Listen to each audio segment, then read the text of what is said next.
네, 오늘 요한복음 8장 말씀 전하면서 큰은혜 받는 시간 갖기를 원합니다. 네. 여러분, 이 땅에서 우리가 살아가면서 해야 되는 게 두 가지가 있습니다. 그게 뭘 것 같아요? 우리들은 서로 바쁘게 일을 하고 살고 있지만 사실 우리들이 하는 일은 두 가지입니다. 그것이 뭐냐면 첫 번째는 가족을 돌보는 거예요. 가족을 돌보는 거예요. 아버지, 어머니, 부모를 공경해야 되고 부모는 자녀를 돌봐야 되는 것이 우리가 해야 되는 하나입니다.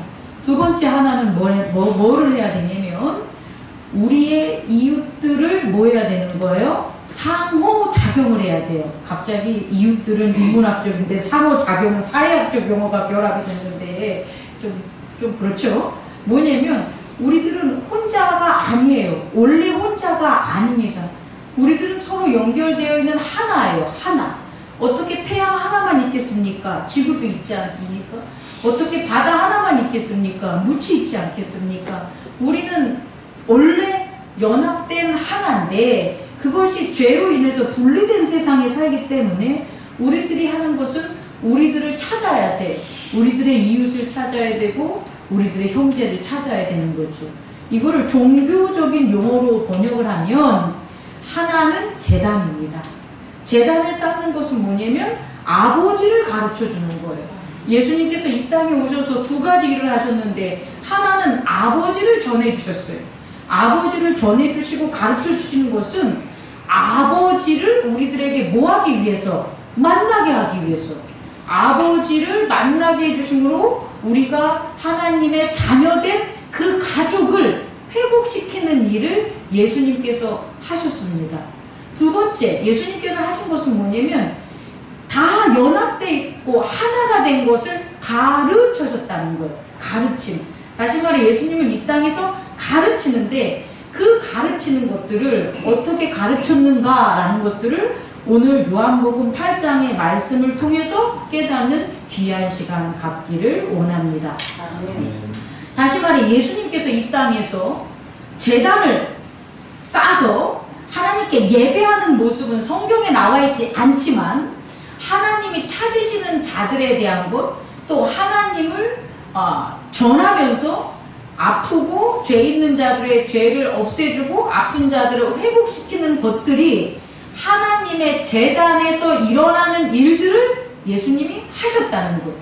우리도 이 땅에서 우리를 하나님의 자녀 삼은 것은 그 일을 뭐하라는 거예요? 하라는 거예요. 다시 말해 우리가 이렇게 예배를 드리는 제단을 세우는 것은 아버지를 찾고 그 아버지의 자녀들과 함께 아버지의 나라에서 살라는 거예요. 그게 제단이라는 거예요. 두 번째, 예수님께서는 가르치셨다는 말이에요. 예수님께서는 하나님을 가르치고 하나님의 나라를 가르치고 우리에 대해서 하나님의 말씀을 가르쳐 주셨습니다. 그럼 예수님께서 가르쳐 주신 그 가르침을 우리는 뭐라고 얘기하면 법이라고 얘기할 수 있는 거예요. 법. 그러니까 가르친다라는 것은 뭐냐면 그냥 어떤 행동을 해서 따라하게 하는 것도 있지만 그 따라하게 하는 건 그것을 함으로 뭐를 깨달으라? 법을 따르라 라는 것들을 가르치는 거예요. 그럼 내 안에 법이 없어. 내가 법을 지키지 못해. 그럼 나는 가르칠 수 있어요? 없어요? 없습니다, 여러분. 가르치지 못하면 어떻게 되냐? 의지가 하나하나 서로 연합할 수가 없다는 거예요. 한번 돌이켜 보세요. 가르침을 내가 못하는 이유는 내 안에 뭐가 없기 때문에? 법이 없기 때문에. 가르칠 수 있는 법이 없기 때문에 나는 가르치질 못해. 그럼 어떤 일이 벌어지냐? 내가 부모인데 자녀에게 가르치지 못하니까 자녀의 의지와 나의 의지가 결합되지 못하는 거예요. 근데 내 안에 법이 있어. 어떤 법? 부모로서의 법. 내 부모로서 배운 법. 내가 어떻게 좋은 아버지가 되고 자녀를 어떻게 잘 기를까라는 법이 있어. 그러면 이 법을 자녀에게 가르친단 말이에요. 그럼 자녀의 의지와 나의 의지가 하나가 되는 거예요. 여러분, 자녀가 어렸을 적에는 부모를 잘 따르죠. 그러다가 머리가 큰 다음에 뭐라 그래요? 안 따르죠. 그럼 부모님들이 이놈 새끼 머리가 굵어가지고 안 따르는구나 이렇게 변명하는데 자기 자신을 돌봐야 돼요. 성장한 자녀에게 가르쳐줄 법이 없는 거예요. 자녀가 어렸을 때는 내가 가르쳐 줄 게 있었어. 그런데 자녀가 성장함으로부터는 내가 자녀에게 가르칠 게 없어. 그 법을 몰라. 그러면 자녀에게 가르치지 못한다는 거예요. 그리고 그걸 가르치려면 내가 법을 따라야 되는데 내가 법을 못 따라. 그럼 자녀가 뭐 엄마는 아빠는 그렇게 살면서 나한테 이런 말을 해요? 이렇게 되니까 의지가 결합될 수가 없는 것을 깨닫는 저와 여러분 되기를 원합니다. 또 다른 측면으로 배우지 않는 사람, 가르침을 받지 않는 사람과 여러분 어때요? 여러분의 친구들이나 여러분의 이웃들 간에 어떤 사람하고는 꿍짝이 잘 맞아. 어떤 사람하고는 만나면 즐거워. 어떤 사람하고는 같이 일을 하는 게 너무너무 재밌어. 그런데 교회 안에서도 같이 일하기가 싫어. 꿍짝이 안 맞아. 나는 북으로 말하면 꼭 남으로 말해. 이런 사람들이 있어요, 없어요? 이 원인이 뭐냐 봤더니 가르침을 받지 않는 거예요.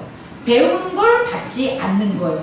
그럼 어떤 일이 벌어지냐? 의지가 분열되고 하나가 되지 않는 것을 우리는 깨달을 수가 있겠죠. 결국 이 가르침의 중심은 뭐냐? 따라해보세요. 법. 예수 그리스도의 가르침은 법입니다. 그럼 예수 그리스도는 첫 번째 우리에게 하나님의 법을 가르쳤는데 하나님의 법은 두 가지가 있습니다. 뭘 것 같아요, 여러분? 우리가 잘 아는, 우리가 아니다, 유대인들이 잘 아는 율법. 하나님의 법에는 율법이 있습니다. 또 하나님의 법에는 뭐가 있습니까? 성령의 법이 있습니다. 예수 그리스도는 성령의 법만 가르치려고 온 게 아니에요. 예수 그리스도는 율법을 완성하러 오신 거예요.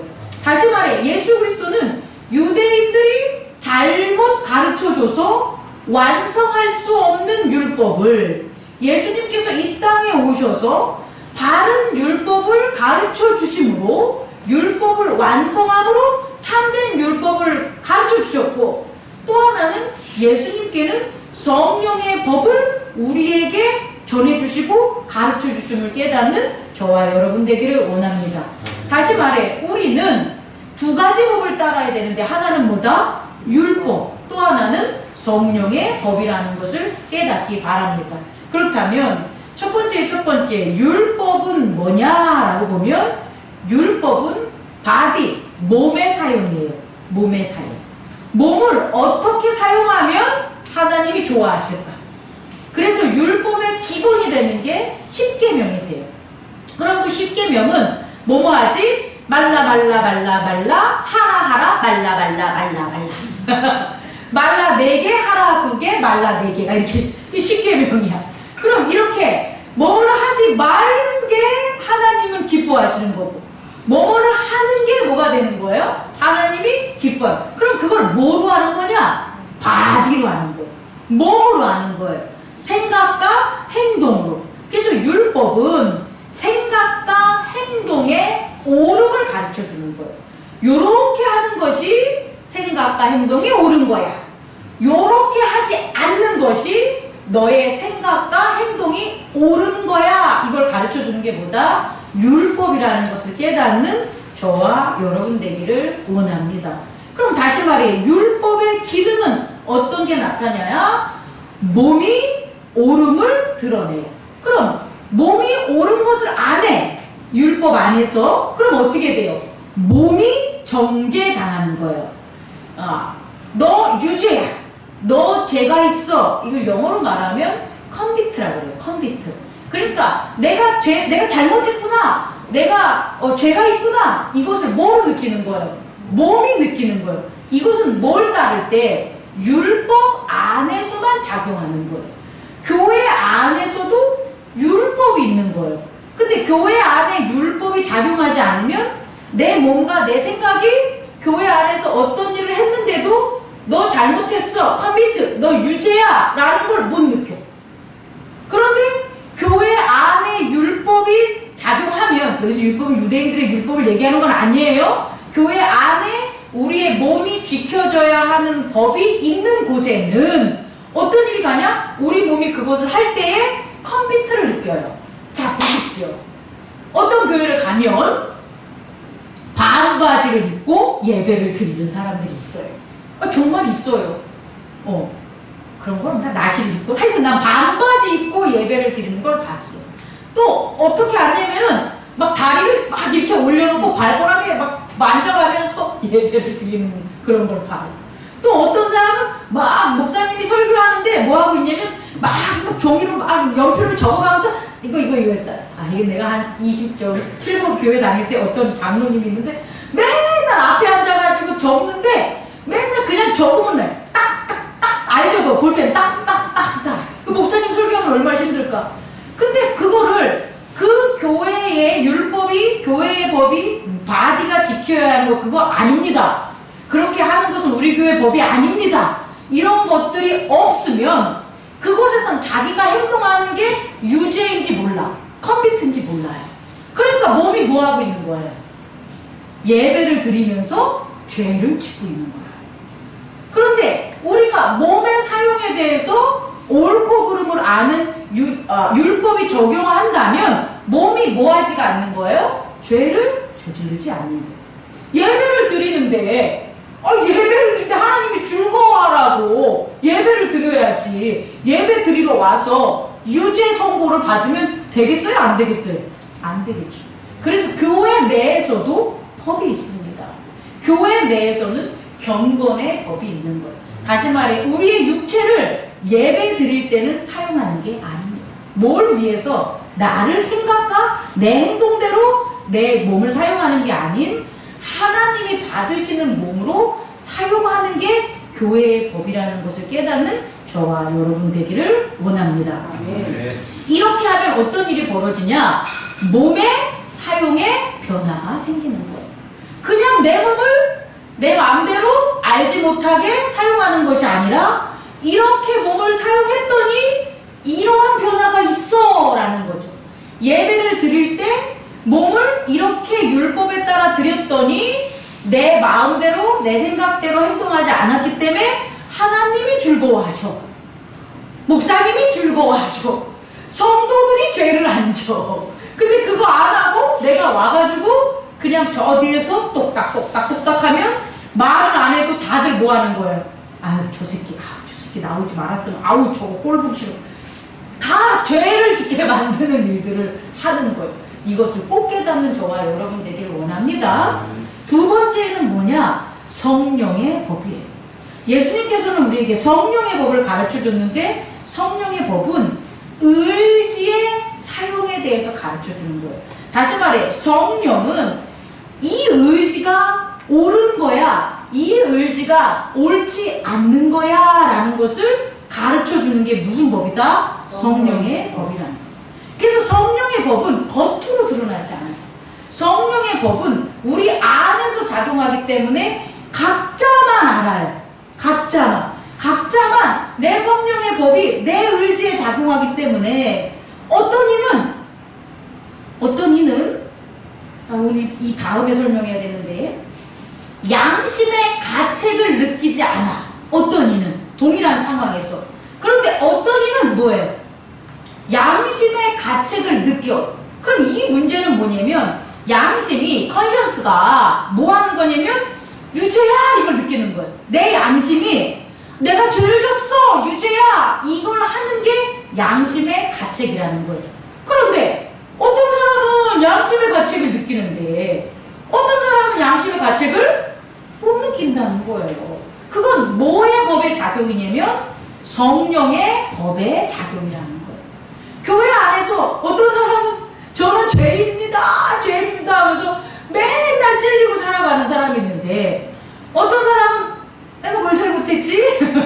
나는 잘해. 나는 잘하고 있어. 내가 못하는 게 뭐 있어? 나는 칭찬받으래. 이렇게 산단 말이에요. 이건 성령의 법이 작용하냐 안 작용하냐에 따라서 틀리게 되는 거예요. 그럼 성령의 법에 따라 어떤 일이 벌어지냐? 의지가 옳음이 판단되기 때문에 의지의 목적과 변화가 생긴다는 거예요. 그러니까 다시 여러분에게 얘기하면 우리의 행동은 교회를 나옴으로 바뀔 수가 있어. 생각해보세요. 교회를 안 나왔을 때 내가 집에서 하는 거와 그 시간에 교회를 나와서 하는 행동이 있을 거 아닙니까? 그럼 변해요 안 변해요? 변한 세상을 느끼겠죠. 아니 집에서 텔레비 막 보고 있어. 교회 안 나오고. 그럼 거기서 일어나는 일이 뭐가 있어요? 잔소리 듣는 거죠. 주일에도 너는 아니 이제 일요일에도 쉬는데도 청소도 안 하고 텔레비만 보냐? 막 그러면서 싸움질 하잖아. 그런데 거기 몸이 주일날 교회가 딱 나왔어. 그럼 뭐가 안 생기는 거예요? 그 텔레비 보면서 루즈하면서 서로 다툼하는 것들은 안 생기겠죠. 그죠? 그런데 그 율법을 따른다고 우리의 의지가 변하는 건 아니라는 거예요. 다시 말해, 교회에 안 나와도 이기적으로 행동할 수 있고요. 교회에 나와도 뭐 하는 거예요? 이기적으로 행동한다는 거예요. 교회에 나온 사람이, 교회 다니는 사람이 왜 그래? 교회 다니는 사람이 이것도 몰라? 교회 다니는 사람이 자기 이렇게 이런 것도 이해하지 못하나? 희생하지 못하냐? 이런 얘기들을 많이 세상에서 하고 있죠. 근데 그거는 당연한 거라는 거예요.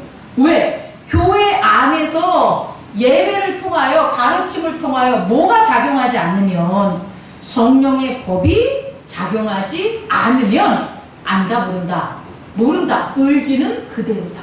그렇다면 우리는 교회 안에서 예배를 드리고 가르침을 받으면서 뭐의 법까지 가야 되냐? 성령의 법. 다시 말해 우리의 의지 작용에 변화가 있는 그 법을 따르는 저와 여러분 되기를 원합니다. 두 번째로 이러한 의지가 변하게 하기 위해서는 그게 내면의 세계인데 그 내면의 세계에 빛이 있어야 돼요. 그 빛이 바로 무슨 빛이다? 생명의 빛이라는 거예요. 다시 말해 예수님이 가르쳐 주시는 그 모든 것들은 그걸 듣는 사람에게 뭐가 되는 거예요? 생명의 빛이 되는 거예요. 그래서 우리는 예수님께 배워야 되는 거예요. 듣고 말하고 전하기를 애써야 되는 이유가 이 생명의 빛이 우리가 듣고 말하고 전하고 행동하지 않으면 밖에서가 아니라 내면에서 꺼져. 제가 여러분에게 설교하지 않아. 제가 여러분에게 가르치지 않아. 그럼 내 안에 있는 생명의 빛은 꺼져요.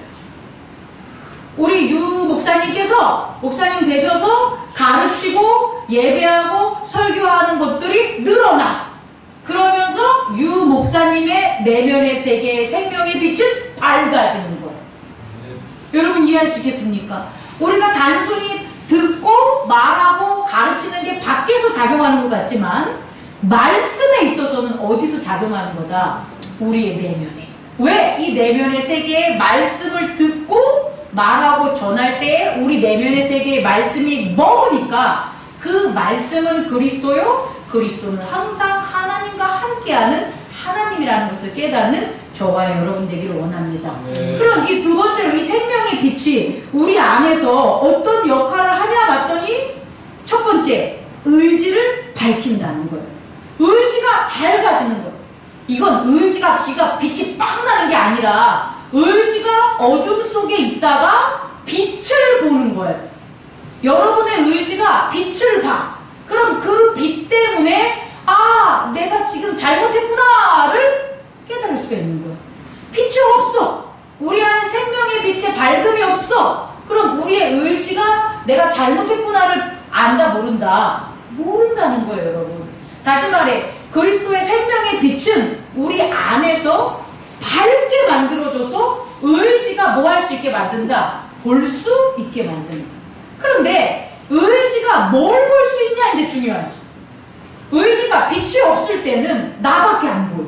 빛이 없으니까 자기 자신 에고밖에.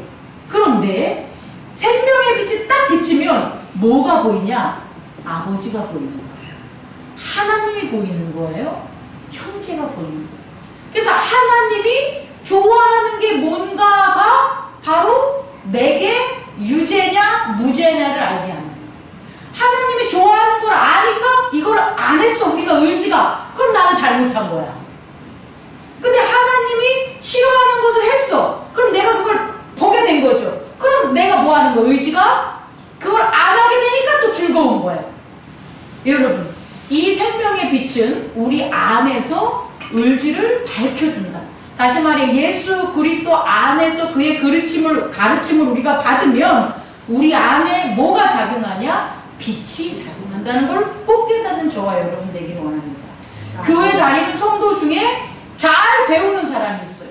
목사님이든 누구를 통해서 잘 배우는 사람은 그 안에 생명의 빛이 아주 밝은 거예요. 빛이 흐릿흐릿하면 잘 안 보여요. 근데 빛이 울트라 파워로 팍 비쳐. 그럼 아주 세밀한 것까지 엄청 잘 보이는 거예요. 그런 저와 여러분 되기를 원합니다. 그 다음에 두 번째 빛은 뭐냐면 따뜻함. 뭐라고요? 따뜻함. 우리 옛날에 이런 말 들었죠. 뭐냐? 바람하고 태양하고 뭐 저 지나가는 행인의 옷을 벗는 그 뭐라고 합니까? 그 내기를 한다며. 나 근데 갑자기 생각이 안 나지? 그런데 누가 이겼어요? 뭐에서요? 따뜻하게 해서. 다시 말해 행동을 변하게 해주는 건 따뜻하다. 제가 간증 하나 하면 제가 목사가 되는 목회자의 길로 변한 게 뭐냐면 저 기도원에 가서 기도했다고 했잖아요. 갔는데 그때 너무 따뜻했어. 우린 지금 제가 순화된 말로 따뜻하다고 하지만 사실은 불덩어리죠. 그 목사님이 안수하고 그 목사님이 말씀을 딱 전해주고 그 말씀을 내가 딱 받는 순간 그 말씀을 받은 거예요. 어떤 말씀이냐? 이 말씀은 하나님이 내게 준 말씀이야. 옛날 같으면 하나님이 내게 무슨 말씀을 줘? 이렇게 하겠죠. 근데 그때는 하나님이 내게 준 말씀이야? 내가 그걸 받았어. 간절한 마음으로 내 의지가 받았어. 받았더니 엄청 뜨거움이 나를 감싸고 그 뜨거움이 내게 눈물을 흘리며 나를 변화시킨 거예요. 다시 말해 빛은 이거라는 거예요. 생명의 빛은 우리에게 따뜻함을 주는데 따뜻함 이꼴 뜨끈뜨끈 아니야. 그냥 따뜻한 건 육체가 느끼는 오늘 평온하구나 이거고 우리 안에 의지가 따뜻함을 느끼려면 뭐가 되냐면 엄청난 열이 우리에게 전달되는 거예요. 그래서 그 열이 그 따뜻함이 우리의 죄를 뭐하는 거예요? 확 씻어주고 태워버리는 거예요. 그랬을 때 내가 순수해지면서 변화가 되는 거예요. 우리의 의지가 순수해져야지 변화가 일어나요. 우리의 의지가 순수하지 않으면 절대 변화되지가 않아요. 그대로 작용해요. 죄가 하나 있는 거나 죄가 10개 있는 거나 똑같은 의지 작용을 해요. 그런데 그 죄가 하나도 없으면 그 의지는 바뀌어요. 그래서 생명의 빛이 우리 안에 따뜻함, 그 열을 작용해가지고 우리를 순수한 의지로 만들어줌을 깨닫는 저와 여러분 되기를 원합니다. 네. 그래서 이제 어떤 일이 벌어지냐? 세 번째로 양심이 판단되는 거예요. 이 생명의 빛은 우리의 마음이 이제 우리의 의지가 만든 마음이 뭐라고 하냐? 내가 죄가 있어. 이걸 깨닫는 거예요. 나는 유죄야. 이걸 깨닫는 거예요. 이게 회개예요. 생명의 빛이 우리 안에 작용을 해서 내가 나의 죄를 깨달은 게 뭐가 되는 거라고요? 회개가 되는 거고 형제의 죄를 깨닫는 게 아니라 정죄하는 게 아니라 형제의 죄를 없애주는 거야. 형제의 죄를 없애주는 작용이 뭐가 되냐? 용서가 되는 거야. 여러분 이것을 꼭 깨닫는 저와 여러분 되기를 원합니다. 다시 말해 우리 안에 생명의 빛, 성령의 법이 작용하지 않으면 우리는 회개와 용서를 할 수 없지만 우리 안에 생명의 빛, 성령의 법이 작용하면 뭘 할 수 있다? 내 의지가 내 마음에 죄를 발견하는 회개의 작용을 할 수가 있고 또 하나는 형제 안에 작용하는 죄를 뭐 하는 거예요? 용서해주고 제거해주는 그와 같은 일을 할 수 있는 걸 깨닫는 저와 여러분 되기를 원합니다. 세 번째로 오늘 그래서 요한복음 8장에 보면 엄청난 일이 벌어진 거예요. 여러분들 그냥 이게 단순히 이렇게 보면 그저 그런 이야기 같지만 엄청난 사건이 여기에서 벌어졌어요. 오늘 읽지 않은 초반부의 에피소드에서. 그게 뭘 것 같아요? 예수 그리스도가 생명의 빛을 비춘 거예요. 여러분, 예수 그리스도의 가르치심이 이곳에 모여있는 자들에게 생명의 빛을 비춘 거고, 그 생명의 빛이 그들 안에 성령의 법으로 작용한 거예요. 그래서 어떤 일이 벌어졌냐? 생명을 살린 거예요. 아니, 생명을 살린다는 말이 아니지. 사망에서 생명으로 가는 한 사람을 살리는 놀라운 일이 벌어진 거예요. 이게 바로 가늠한 여자의 에피소드라고요. 여러분, 예수님께서 뭐하고 계셨냐면 가르치고 계시는 거예요. 지금 가르치시는 중에 유대인들이 가늠하는 현장에서 가늠하는 여자를 붙들고 와가지고 예수님에게 세운 거예요. 이 여자는 예수님에게 오지 않았더라면 어떻게 됐을까요? 죽는 거예요. 가늠한 여자는 돌 맞아 죽는 거예요. 십자가에서 처형당하는 것보다 돌 맞아 죽는 게 더 개죽음이에요.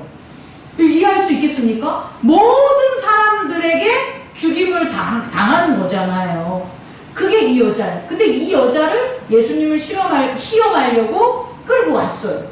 그러면 예수님한테 끌고 왔을 때 예수님께서 어떤 일을 하셨냐는 거예요. 어떤 일을 하셨냐. 오늘 봤더니 주여, 가늠한 여자를 율법에서는 돌로 치라고 하셨는데 당신은 우리에게 무엇을 가르쳐 주시겠습니까? 이렇게 얘기했더니 예수님께서 바닥에다 글자를 쓰는 거예요. 제가 이 설교를 준비하면서 저 같은 사람뿐만 아니라 다른 사람들도 제가 서치를 해봤더니 거기 바닥에 뭘 썼을까? 글씨 뭘 썼을까? 되게 많이 고민들 하더라고요. 그래서 어떤 사람은 이런 걸 썼다, 이런 걸 썼다, 이런 걸 썼다라는 얘기도 있더라고요. 근데 저는 그렇지 않았을 것 같아요. 그냥 바닥에 쓰면서 가르쳤을 것 같아.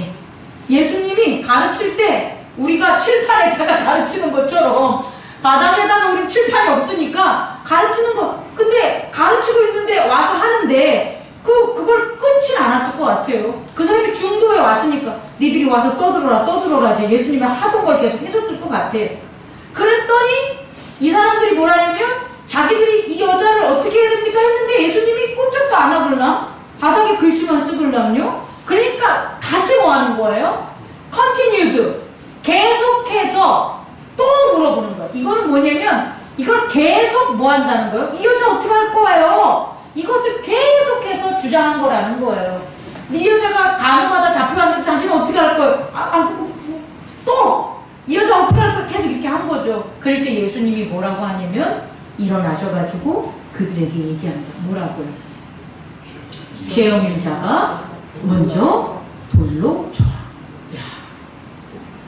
이 말을 저는 율법의 완성이라고 얘기해주고 싶어요. 이전까지의 율법이 불완전했기 때문에 양심과 행동의 변화가 없었겠죠. 유대인들이, 바리새인들이 율법을 가르쳐줬는데 그들도 안 변하고 배우는 사람도 안 변하는 거잖아요. 여전히 죄를 진 거잖아요.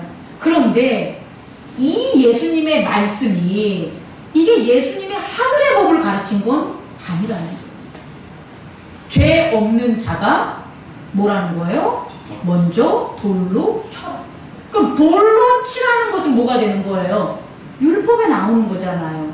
가늠한 자를 돌로 치라는 게 율법에 나온 거잖아요. 그런데 그 율법이 돌로 치라는 것만 강조하다 보니까 율법의 온전한 완성인 의지의 변화에 작용하지 못했다는 거예요. 그런데 그와 같은 걸 돌로 칠 때는 가늠한 걸 돌로 쳐서 더 이상 가늠하는 자를 만들지 못하게 하려면 어떻게 해야 되냐? 뭐 해야 되는 거예요? 죄 없는 자. 죄가 없어야 됩니다.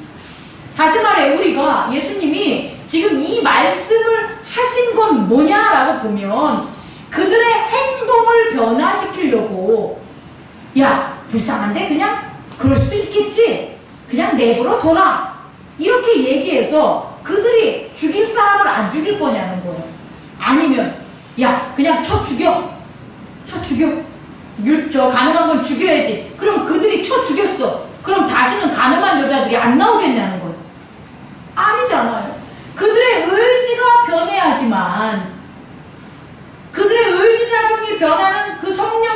역사에서 그들의 마음에 생명의 빛이 비춰야 하지만 이 율법이 완성이 되는 거 아니겠습니까? 그 율법의 완성을 예수님이 가르쳐 주십니다. 그래서 뭐라고 얘기했냐면 죄 없는 자가 뭐 하는 거예요? 먼저 돌로 쳐라. 이 말씀밖에 안 한 거예요. 그리고 다시 뭐 하는 거예요, 예수님?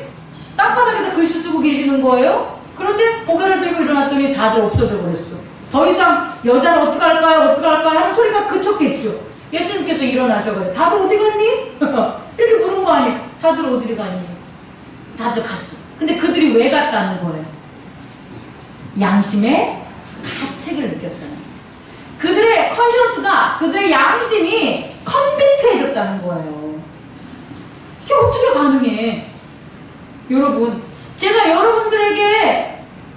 제가 율법의 완성을 보이지 않으면서 여러분들에게 뭔가를 정죄하고 이렇게 하면 돼, 안 되라고 얘기하는들 여러분들이 들어먹겠냐는 거예요. 안 먹는다는 거예요. 부모가 율법의 완성을 하지 않고 내면의 생명의 빛을 비치지 않고 의지에 변화되는 그 성령의 법이 이루어지는 걸 가르치지 않으면서 자녀한테 이렇게 사는 게 잘 사는 거야 라고 가르칠 수 있겠습니까? 못 가르치죠. 목사가 성도에게 이렇게 사는 게 잘 사는 겁니까? 가르칠 수 있겠습니까? 못 가르치는 거예요. 그러니까 아무 일도 안 일어나는 거예요. 그러니까 겉으로는 율법을 따르는 것 같지만 속에 있는 양심은 자기가 유죄, 가책을 못 느끼면서 살아가는 거라는 거예요. 근데 예수님이 오늘 이들에게 정말 생명의 빛을 비치는 그 놀라운 가르침을 하신 거예요. 뭐로? 죄 없는 자가 먼저 돌로 쳐라. 이 말은 죄 없는 자가 죽여라. 네 번째, 더 놀라운 것은 이게 예수님이 이룰 때였다는 거예요.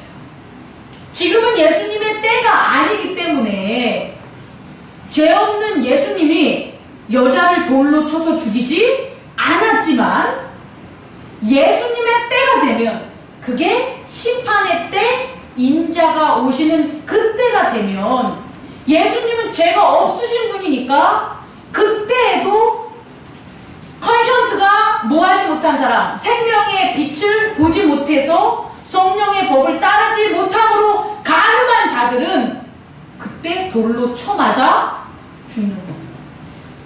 그게 저와 여러분들이 되지 않기를 원합니다. 아멘. 그렇다면 우리들도 마찬가지라는 거죠. 우리들이 이 땅에서 예배를 드리고 가르치고 서로 말씀을 나눌 때 그 가르침이라는 게 뭐가 돼야 되냐면 그냥 육체를 다스리는 율법에 대한 가르침도 있어야 되지만 또 하나는 성령의 법에 의해서 의지를 변화시키는 생명의 빛을 우리가 비춰줘야 됨을 서로서로 깨닫는 저와 여러분 되기를 원합니다. 아멘. 그런 생명의 빛을 비출 때에 어떤 역할이 있냐? 지금은 우리의 때니까. 예수님의 때는 인자가 와서 심판할 때가 예수님의 때지만 우리의 때는 지금 이 순간 우리가 생명의 빛 가운데 성령의 법을 따름으로 몹없이 죄 없는 자가 먼저 돌로 치는 것처럼 우리의 죄를 회개하고 이웃의 죄를 용서할 수 있는 생명의 빛이 작용된다면 우리들이 살아갈 때에는 그런 일이 일어난다는 거예요. 어떻게? 돌이키는 일들. 누구처럼? 이 가늠한 여자가 또 여기에 모여있던 사람들이 빛을 받아서 양심의 가책을 느껴서 다 집으로 돌아간 거, 그 하나의 역할이 우리에게 일어난다. 다시 말해, 우리가 성령의 빛, 성령의 법을 따라 생명의 빛을 비추고 살아간다면 우리는 단순히 이거 죄 없는 자가 되기 위해서 말씀 안에서 배우고 실천하는 것 뿐이지만 우리 밖에서는 어떤 일들이 벌어지냐? 양심의 가책, 유죄를 느껴서 내 죄를 보게 하는 일들이 벌어진다는 거예요. 아멘. 부모가 그렇게 했었을 때 자녀가 변하는 거예요. 우리 부모가 그렇게 해서 죄가 변한 것처럼 또 목사가 그렇게 함으로 성도가 변하는 거예요. 또 하나는 직접적으로 그 가늠한 여자가 어떻게 된 거예요? 변화의 문제가 아니라는 거예요. 살아났어. 지금 예수 그리스도의 생명의 빛을 그 여자가 못 받았다면, 성령의 법을 못 받았다면 그 여자는 오늘 뭐 하는 날이에요? 제사상 차리는 날이야. 죽는 날이야. 근데 생명의 빛을 예수께서 비추니까, 성령의 법이 적용되니까 지금 마땅히 죽어야 될, 사망에 처해야 될 죄인들이 그 사망에서 어디로 옮겨지는 거예요? 생명으로 옮겨지는 것을 깨닫는 저와 여러분 되기를 원합니다. 말씀을 마치려고 합니다. 우리가 뭐 하지? 맨날 아침에 일어나서 돈 벌고 막 힘들고 막 나가고 오늘 하루 살았네, 이렇게 사는 게 예수님이 우리에게 그 목숨을 바치면서 우리를 가르치신 게 아니라는 거예요. 우리들이 해야 될 일이 있다라는 거예요. 우리들이 해야 될 일이 뭐냐 봤더니 예수 그리스도의 생명의 생수인 것을 받아서 제사를 지리는 게 해야 되고, 또 하나는 생명의 빛, 가르침을 받아서 그 가르침을 비추면서 살아야 되는 저와 여러분 되기를 원합니다. 우리 행복나는 교회가 더 앞으로 주어진 시간 동안 말씀을 배우고 가르치고 전함으로 그리스도의 생명의 빛이 비춰져서 양심, 의지가 변화시키는 세상을 만들기를 원합니다. 그건 절대 율법이 아닌 성령의 생명에 비친 성령의 법이라는 것을 깨닫는 저와 여러분 되기를 원합니다. 기도하겠습니다.